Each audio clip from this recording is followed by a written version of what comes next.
আসসালামু আলাইকুম। আজকে আমি আপনাদেরকে একটা আগুনের মতো পাওয়ারফুল বশীকরণের নকশা দেব। এক কথায় মহব্বতে পাগল পারা হয়ে যাবে, মহব্বত সৃষ্টি হবে, আপনার প্রতি বশ হবে, আকর্ষিত হবে, আপনার প্রতি মায়া মহব্বত তার সৃষ্টি হবে। যার উপরে প্রয়োগ করেন না কেন, এটা স্বামী, স্ত্রী, প্রেমিক, প্রেমিকা, বাবা মা, ভাই বোন, আত্মীয় স্বজন, শ্বশুর শাশুড়ি, অফিসের বস, কলিগ থেকে শুরু করে এভরিওয়ান, প্রত্যেকের উপর এটা প্রয়োগ করা যায়। ব্যক্তিগত যে কোনো প্রয়োজন বা যে কোনো কাজের জন্য স্ক্রিনে দেওয়া নাম্বারে সরাসরি ফোনে বা হোয়াটসঅ্যাপে যোগাযোগ করে যে কোনো কাজ করাতে পারবেন, দেশে বা দেশের বাইরে থেকে।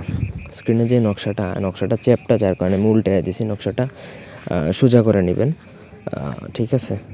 নকশার নিচে আপনাকে নাম লিখতে হবে, যার জন্য প্রয়োগ করবেন তার নাম, সে ছেলে হলে পিতার নাম, মেয়ে হলে মাতার নাম। এই নকশা ভোজপাতার মধ্যে কুমকুম কালি দ্বারা লিখতে হয়, অন্য কোনো কালি দ্বারা লিখলে জাগ্রত হবে না।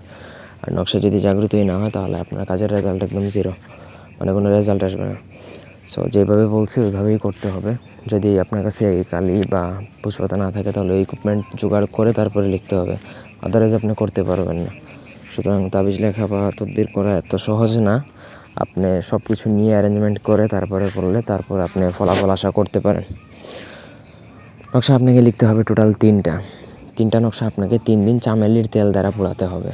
ব্যাস, এটা কিন্তু গ্যারান্টেড বশীকরণ, আগুনের মতো কাজ করবে। একদিকে জ্বালাবেন, একদিকে রেজাল্ট পাবেন। যদি আপনার প্রেমিক প্রেমিকা আপনার সাথে কথা বলে না, ফোন ধরে না, স্বামী স্ত্রী কথা বলে না, ফোন ধরে না, চলে যায় কোথাও, তাও কাজ করবে তাদের উপর। তবে চামেলির তেল দ্বারা জ্বালাতে হবে প্রত্যেক দিন সন্ধ্যার পরে, মানে মাগরিবের আজানের পরপরই একটা জ্বালিয়ে দিতে হবে, পরের দিন আরেকটা, এরপরের দিন একটা। 3 দিনের মধ্যেই আপনি ফলাফল পাবেন, এটা একবারে নিশ্চিত, মোটামুটি 100% শিওরই। তো আশা করি বুঝতে পারছেন। এই ছিল আজকের ভিডিও। কোনো অংশ বুঝতে অসুবিধা থাকলে কমেন্ট করে জানাতে পারেন, ব্যক্তিগত কাজে কল দিবেন। ধন্যবাদ সবাইকে।